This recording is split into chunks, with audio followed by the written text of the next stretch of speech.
and there are no constitutional separation of powers or sovereign immunity or statutory limits on that jurisdiction and authority if what they're doing is a criminal investigation. Well, I think that overstates it a bit. We've been navigating. There are all sorts of limitations. There's attorney-client privilege, there's legislative privilege, et cetera.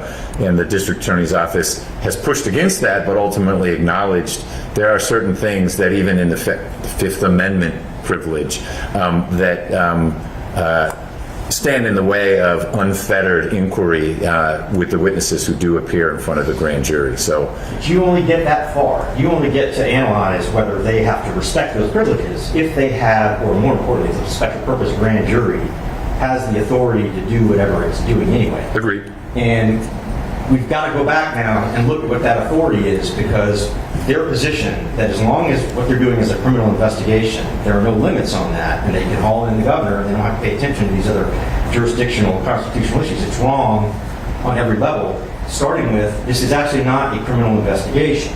So slide 1 I put up here for you, this is a civil investigation. And in civil investigations, a special purpose grand jury and a district attorney that's aiding it have no authority under established Georgia law to investigate state offices. They simply don't. And I said civil, and I saw the court's reaction to it, but that is what a special purpose grand jury does. And I think the court has actually recognized this, albeit indirectly, in some of your other orders in this matter. You know, they keep saying it's a criminal investigation and it's their investigation, and it's neither. The investigation and understanding why those are both wrong is crucial to understanding what the special purpose grand jury is authorized to do and what it's not. And we got to look at that before you even get to can they use it to haul the sitting governor in to testify about his duties. So we're lucky the Georgia appellate courts have actually answered this question for us. So number 1, it's a grand jury investigation. It's not a DA investigation. While the DA aids it, it's the grand jury that investigates. I know the court is very familiar with that construct.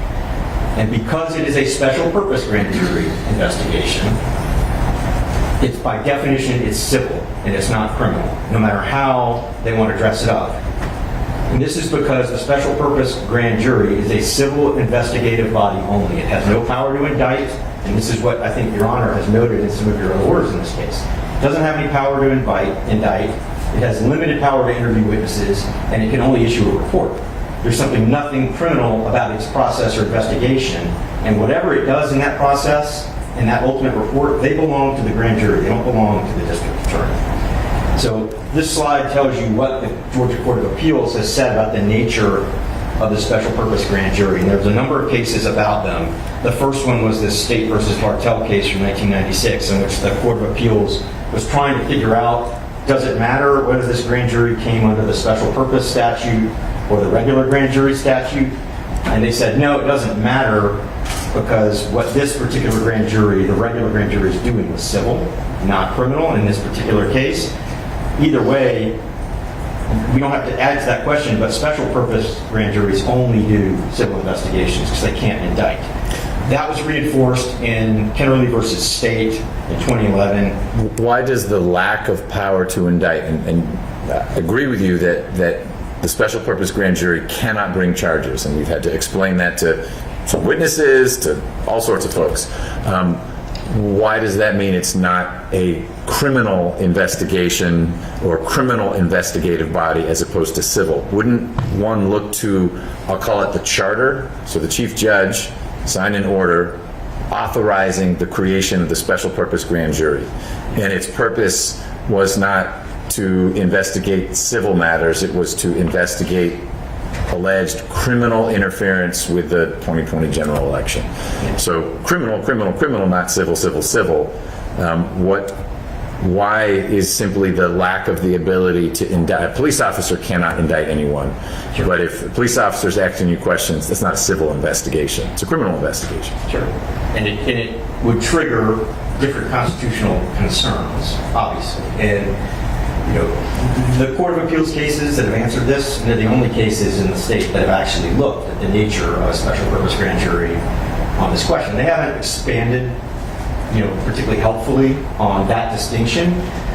But I think the reason is because, particularly when you are investigating state or even local government actors who have special immunities that ordinary citizens may not have, then criminal versus civil, the nature of the investigation that the grand jury does, becomes a structural issue with respect to, are you subject to jurisdiction? And if it's civil, if you're talking about government officials acting in the course of their official duties in a civil investigation, particularly when you're talking about the state, sovereign immunity is a bar. And so I think this rule is recognizing that when you are investigating a criminal act and you have probable cause to believe there's been a crime committed, by definition that's outside the scope of an official state duty.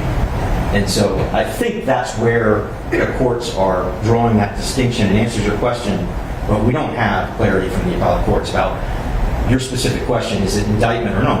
But in these cases, and I'll urge the court to read them, they say if the grand jury can't indict, if it can't make a presentment, and all it can do is issue a report, then it's civil, it's not criminal.